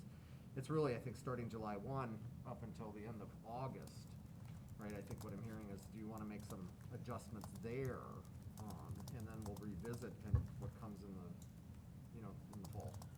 And I think it'd be social distancing where possible, because again, if we're having everyone back, the social distancing, as we know, pretty much is gonna go away for most of our classrooms, just because of the number of students there. Bill? I would like to do away with masks. I would like to know what kind of data is out there for Waukesha, Franklin, and Oak Creek that have done away with masks, and how the spread has, have we seen any spread in kids under 10 years old in these scenarios? We have everything going open. Everywhere you go, there's no mask. I'm watching 35,000 people up at the Bucks game, or the Brewers game. Bucks game's open. Everything is open. It's been 15, 16 months where we keep saying, let's wait for the data. We don't know if they spread. We don't know. We don't know. And I don't see any data. We had 16, what was the count? We had 16 cases in the state of Wisconsin. Okay? I don't see a need for the masks anymore. I don't see a need for them in summer school, especially. And here's the other thing. I've been in the school board for 5 years. There's not been one topic where I've gotten contacted as much as this topic right here. And I've had 2 people tell me they want masks. 2. And I've had probably 100+ people. Teachers, everybody. Nobody wants a mask. 2 people. And they're from the same family. Or they have the same last name. So I've talked to probably 30 teachers. They don't want masks. They don't want to talk to the kids and tell them to put up your mask. They don't want to go through, hey, why at the Brewer game nobody has to wear a mask, but I come to school and I got to wear a mask? What kind of mental block is that going to put on kids? Where everybody else, different school districts don't have to wear masks, but us in West Dallas, we got to wear our masks. I don't get it. I don't see it. And I'd like to be done with it. Okay. Other questions? Jane? I have a lot to say. And again, when we talk about middle ground, so Marty talked about middle ground, and, doing away with the masks would be not middle ground, would it? Because then some people would not be having their needs met. And I wrote this because I'm emotional about it, because I'm very invested, and I see both sides to this argument. And so what I would like to propose as a board, I will read, it's just 30 seconds.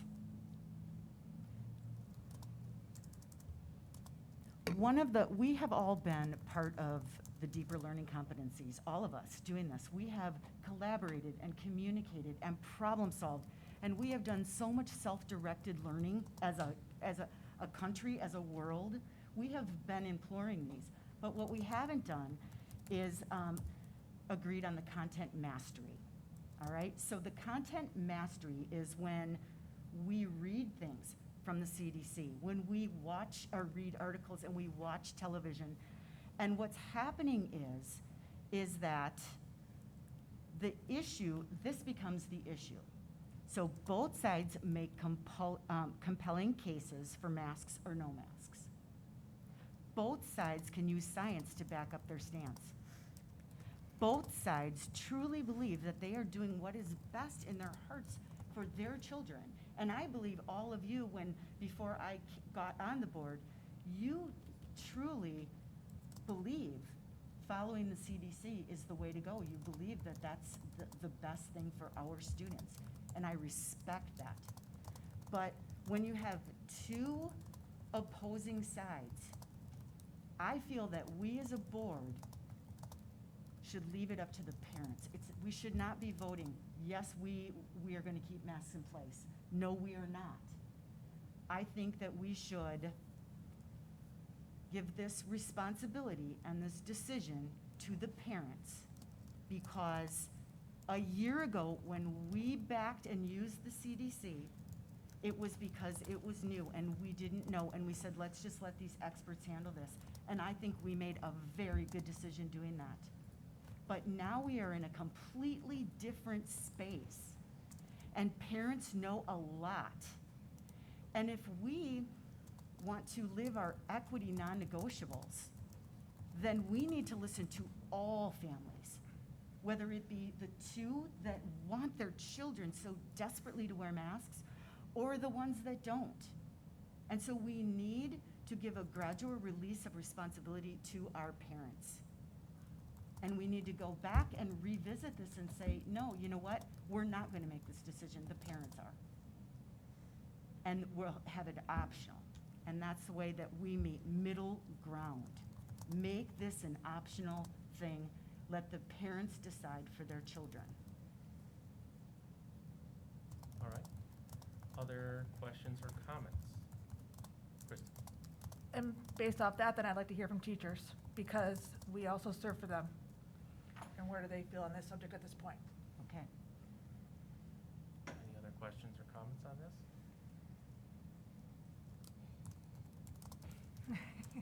Brendan, is that?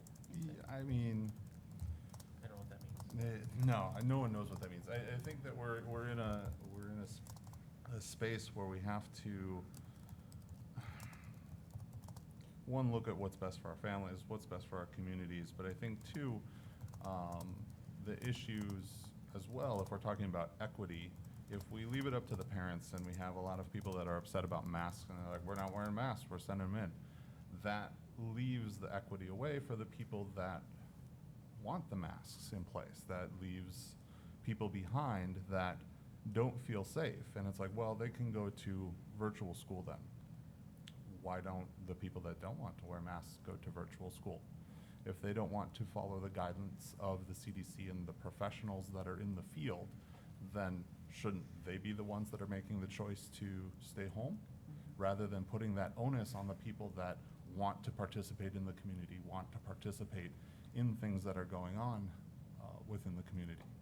And I understand that there are differences between different areas that we have. You go to an outdoor game at the Brewers and they don't have it masks.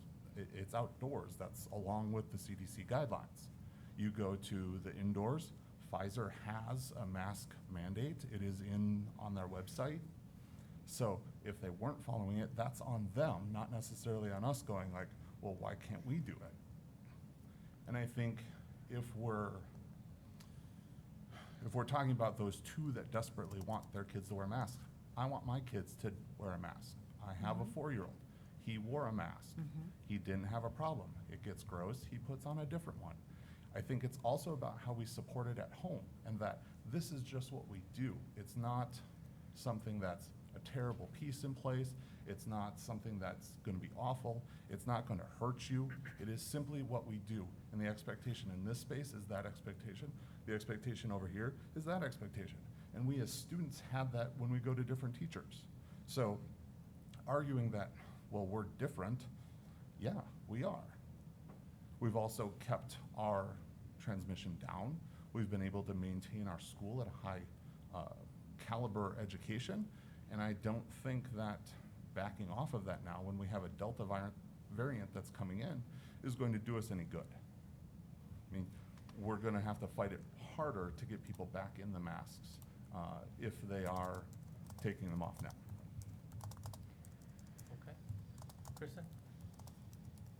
So to sum up, let's table that one issue about September 1st buses. I'm in favor of accepting what was been proposed for today, minus that bus piece for September 1st, and go from there. Okay, so you mean the bus and elementary school students, September 1st? Yes, sorry. Would Boston. just be The September removing 1st piece Can you of read it to me again? Read what would be. So no. essentially, we'd be taking off the last, or the second to last paragraph, I believe. It says masks will be required for all students, staff, families, and visitors in elementary schools, and for all students on buses, starting September 1st, and be in effect until CDC guidance on mask wearing in schools changes or other local health guidance indicates changes are appropriate.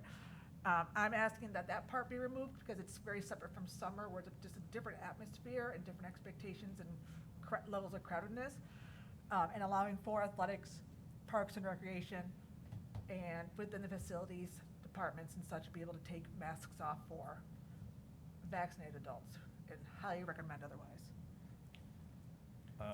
While I do agree with tabling that part, I just do want to note that by removing that, we effectively still have in place what we ended the school year with. So we will want to be sure that we revisit this prior to the school year starting. So if I could suggest, so there's not a motion on the table yet. No. But I think would maybe, by removing that, that's fine. I mean, again, we just need to get some direction from you. Effective July 1, 2021 through, if it goes August 31st or whatever you want, I think that then cleans up like, okay, that's for now, but the previous is still there. All right, so it's really. Through August 23rd is the next board meeting before schools reopen. Right, it could be that. That works as well. But It's you just- need time to get the communication out about any potential changes and Oh, so sure. forth, so you would probably want to do it till, August 9th. Well, I would just. well, either that or the following week, which is still before school would begin, Well, correct? I think the simplest way is to make it calendar to the end of August. Yeah. And then that we just will, like we did with the return to school plan, we put a date in place that we would revisit this. Whether we took action on it or not would depend upon the discussion on that evening. So, what, in your opinion, Dr. Ledson, as far as having enough time to communicate what the masking expectation would be for the next school year, what's the latest that you think we should consider that again? I think we should probably be at the first regular meeting in August. Okay, so then the So August 9th. And even though this expectation, if you approve this, would go beyond that, the August 9th is really what happens September 1st. Right. Sure. Exactly. That would be something that I think would be reasonable, and that people have an understanding of that expectation. Amy, did you have something you want to say? Yeah, is there a way that we can get some feedback from parents and teachers? Because I'd really like, I'm not saying one way or another, but, especially our staff, I think it's important that, I did actually have a staff member reach out to me about being optional for masks at elementary school, so I do want to hear what the community has to say about this, because, again, we're only 9 members. Obviously, we have different opinions. I know that science isn't necessarily about opinions, but I'd still like to kind of gauge where our community is and our staff is with it, so. Yeah, we can certainly do that. Families start to pay more attention to what's happening in schools when you hit August. Yeah. So it may be, we get a survey lined up and it runs, August 1st to August 9th or something, so we can bring it into that August 9th meeting to get some feedback from all employees. It'd be interesting, and then maybe parse it out by teacher and other groups, and then for families as well, if we could do it by age, that might be interesting as well. So yes, I think it makes a lot of sense that we would ask. Yeah, that's similar to what we did when we were evaluating the returning to school plan in the first place, in terms of what comfort levels were with certain scenarios and so forth. So I think I would agree that would be some good information to have. And I think you mentioning about doing off of grade levels wouldn't be worth. I have a kid in each level, so my middle schooler and my high schooler are vaccinated, but obviously the 8-year-old isn't. So I'd like to, that would be nice too, just kind of if we can kind of look at where people are feeling, parents and guardians are feeling in terms of where their kids are in that based on age. So. Okay. I think the comparisons between our elementary age students who cannot be vaccinated with adults is not a good one, because someone choosing to vaccinate versus someone not being able to be vaccinated are two very different things. And I think the reason why these were selected as carefully as they were is to take the largest groups of the people who can't be vaccinated and try to protect them as much as we can. There's a lot of things that I can say about transmission among students and transmission among kids, and the fact that there has been an increase since vaccination started in our younger kids showing up in hospitalizations. That percentage of them getting sick has increased, which is expected, because you're seeing people who would otherwise be getting sick being vaccinated and they can't be it. But the other thing that we have to concern ourselves with when this happens is that if a child who maybe doesn't get very ill can then pass it on to someone else who can, whether they're vaccinated or not. The Delta variant has been shown to be able to break through the current vaccine. It's called Delta Plus, is the new variant that has been emerging. And so that's of a concern, so much so that WHO just today announced that they said people who are fully vaccinated should continue masking. So it's in these situations that we have to consider when we're making these decisions regarding masking. And it doesn't, no one is harmed by a mask. Nobody is harmed by a mask. There is zero evidence to show that masking hurts anyone. And there's lots of evidence that shows that masking prevents the spread of COVID-19. many, many peer-reviewed papers, and I'd be happy to provide them to anyone who wants to see them, about masking. And so I think in this situation, when you're talking about the safety of people who cannot protect themselves because they do not have the option of having a vaccine, and making someone wear a piece of cloth over their face with breaks and so forth and so on that we had in our school district, it's an easy decision for me personally to make, because it doesn't hurt anyone to do this. But someone else not doing it, or if you say someone's gonna be optional, and okay, fine, you wear a mask if you want to. The mask that I wear protects you. It doesn't protect me. And so that's why it's important that everyone who's there is masking, or the vast majority of them. Otherwise, the protection of it is lost. And so if you don't have that in the schools, that's where the concern comes in for me. And the science all agrees with it. So for me personally, I would be in favor of removing the fall discussion and make it closer to fall. My hope, my sincere hope, is that we have clear CDC guidance at that point, which tells us what we need to do as a school district, what they think that we should be doing as a school district. And although we know more, the average population knows more about this, the CDC, the Wisconsin State Department of Health, and our local health departments are still far more better at public health. They're public health experts. They went to school for this. They work in this. None of us here knows more than them. And so an opinion of whether you want your child to wear something or not, that's one thing. But whether or not that's the right thing to do for public health is a very different thing. And those are the two things that have to be separated between making decisions for your child and making decisions for the greater good of the public. And that's what public health is. And unfortunately, that gets lost a lot of times in these discussions. It's not so much about personal liberty. It's much more about making sure that each one of us here and all our loved ones can be here a year from now. There's over 600,000 Americans that can't say that right now. I just want everyone to consider that. So with that being said, I would attend a motion, unless there's other discussion, which I would be happy to hear.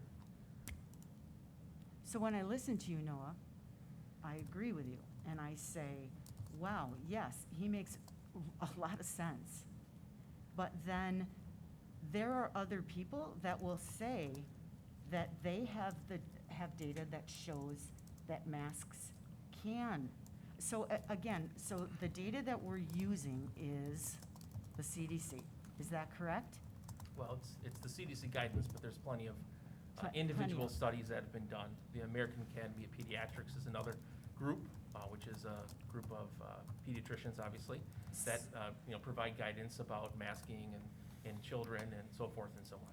So my reservation is that parents, their children are their most precious commodities.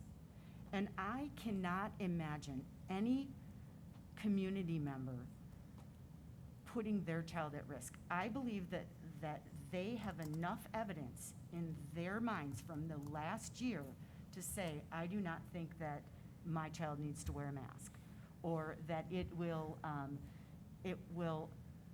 affect the majority of kids in a very negative way, or make a lot of kids ill. I believe that they have a right to have that and say that. And so the middle ground is allowing them to make the choice. I'm not, when I listen to you, I understand what you're saying.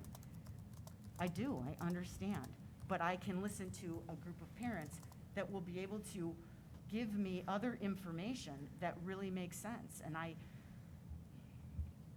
don't know, I mean, are we really the ones that should be making that decision? Right? So I also, to a degree, agree with you. But I don't think it's safe to assume when we have the stakes that we have, we can't assume that everybody's doing the research. Not everybody's doing the research. And this goes on both sides, because again, I'm kind of in the middle here. I see I see a lot of the potential issues on both sides. But I've heard people on both sides that clearly have not done any type of research, and they're just following along with what other people have said. They haven't done the work on their own. So those are the people that worry me, because they're just going with whoever's squawking the loudest. They're not doing their own research. They're not making their own decisions. They're following whatever crowd it is that they're following.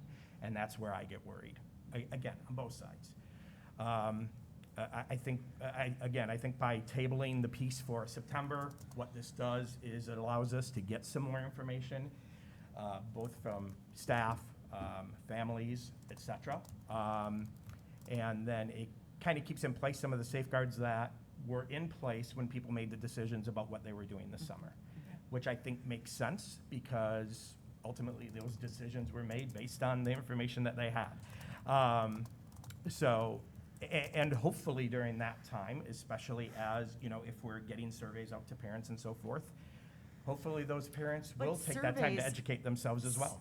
Surveys will, if we're following the CDC and we're saying that we believe in the science and we should follow them and Noah's point, surveys are a moot point. Even if 90% of our population, of our community say, we don't want masks, if we're going by Noah, it doesn't matter. Then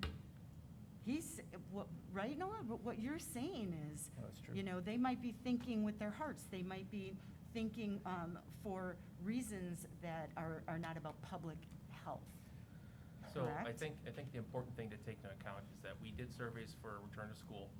The majority of people were looking to return to school. We chose not to do that because that was against the public health recommendations. Okay. If the CDC comes out with recommendations, and this is me speaking personally here, if the CDC comes out with recommendations and says, due to whatever reasons, we highly recommend that school districts require masking in their schools for all students, regardless of vaccination status, then me personally, I would be in favor of following those. And the reason for that being is, since the beginning of this, we've always followed the science. And there's nothing that I've seen that tells me that we should suddenly not do that anymore. There's no new information out there that says that suddenly people know more than the public health experts.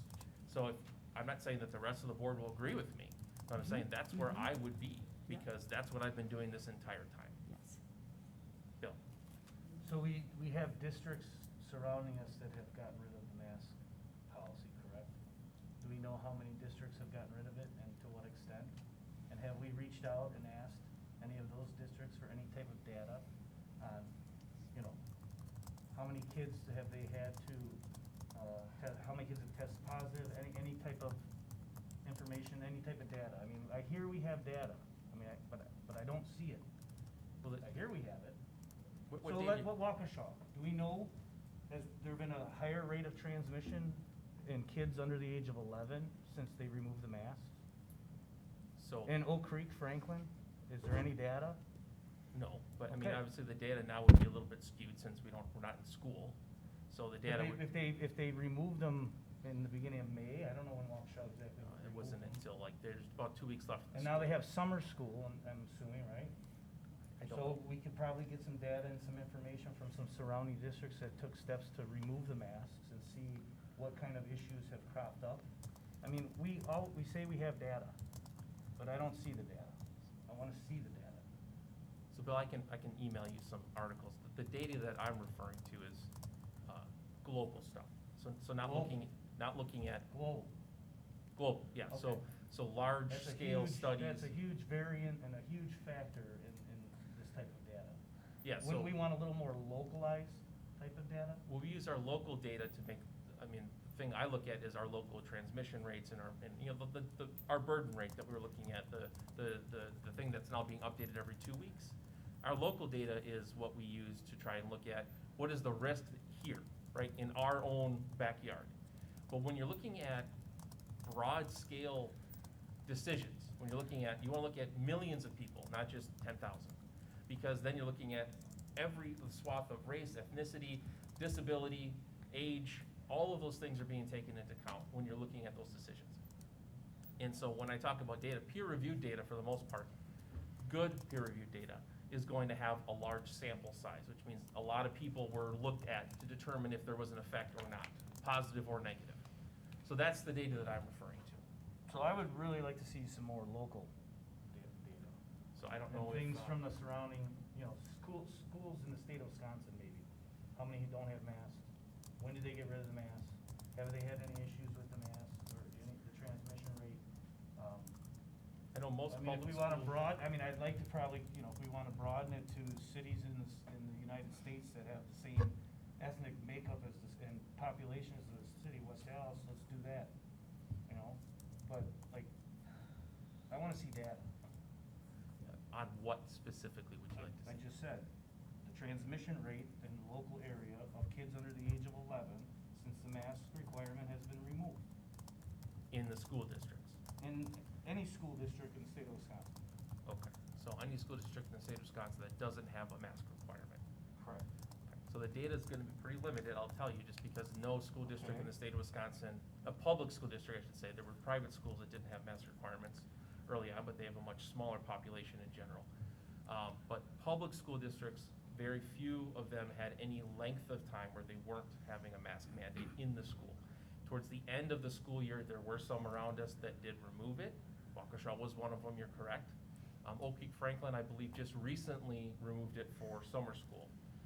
But other than that, I'm not aware of any, but, you know, that sort of stuff can be found to see if, what other ones have them. We know MPS hasn't changed it, as Dr. Buxton just said that. So, that information may be able to be put together and may be useful for us for a discussion for fall, for the next school year. But right now, what we have here in front of us is a recommendation for the rest of this summer. And we've had a suggestion, but no official motion, to amend the current recommendation to remove the second to last paragraph, starting with max will be required for all students, staff, families, and visitors in elementary schools and for all students on bus routes starting on September 1st, 2021. All right, I move to amend 10.7 to remove the fall, that second to last paragraph discussing fall mask wearing, and move to approve 10.7 with that struck from the proposal. With requirements through August 31st, 2021.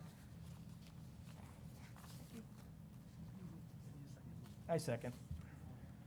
All right, so we have a motion and a second on amended 10.7, which would change the masking requirement to only the schools and hours as indicated.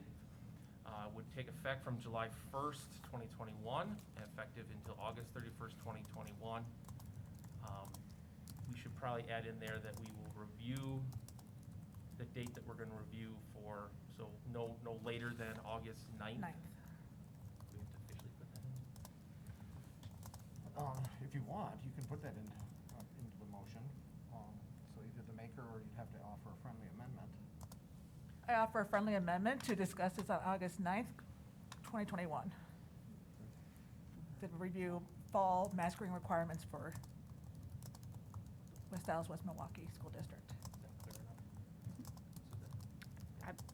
All right, then we'll re-second that. Second.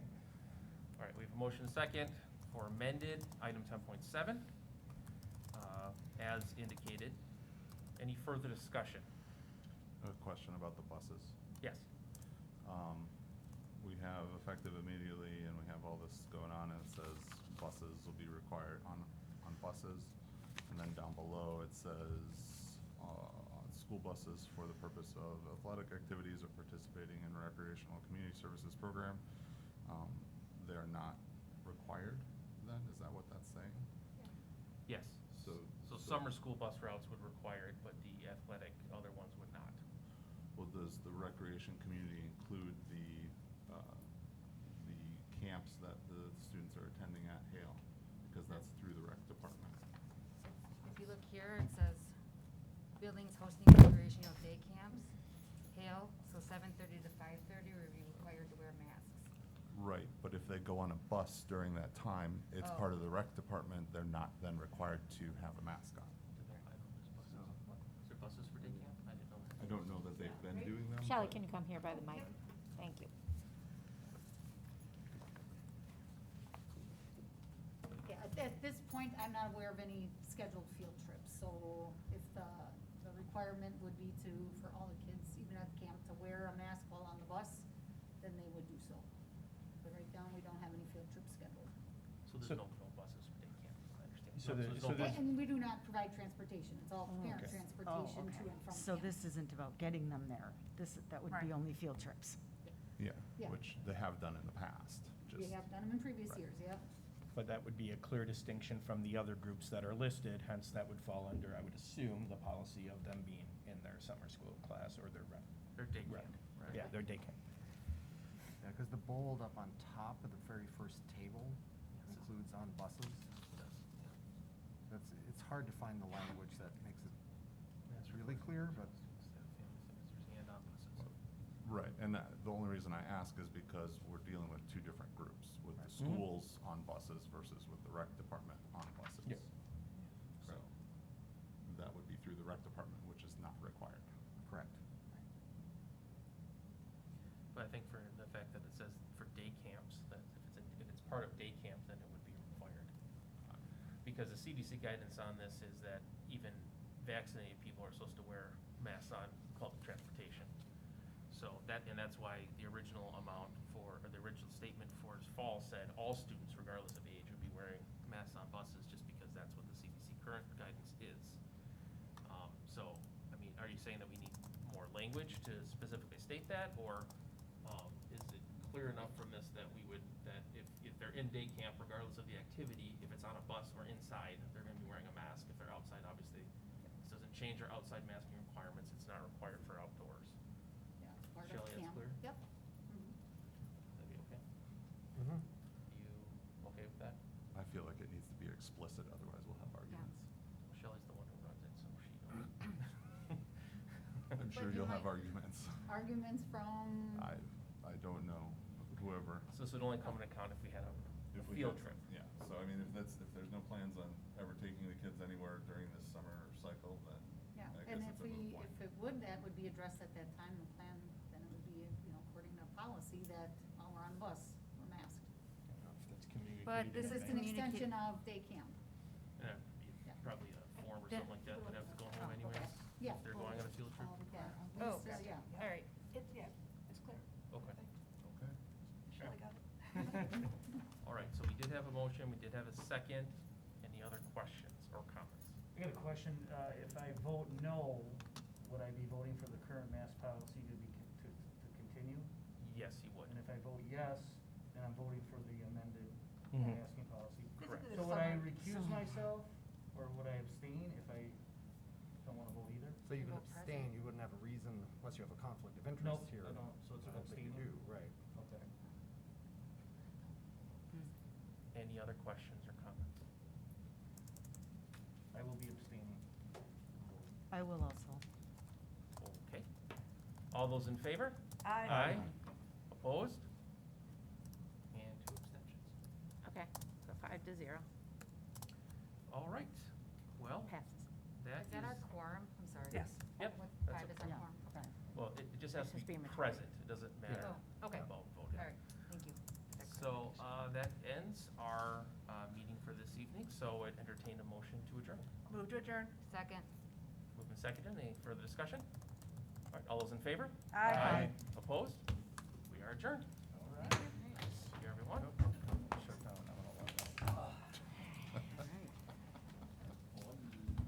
I'm trying to shut down, aren't you supposed to shut down? No, because the admin's on here too, so. Yeah, you should shut down, It took halfway actually. through the meeting for me to remember what my password was. You should shut down. What do you? what was You that? should shut down. Oh, I should shut down. Cut computer, yeah. So, Okay. it's public comment. I don't know. See, and when I looked at the chat, there was no one on the I will meeting shut down Oh my then. God, my last day of person, school and for the then someone else kids. came in and. All right, said, everybody. Have a good. Have a good Have a good week. night.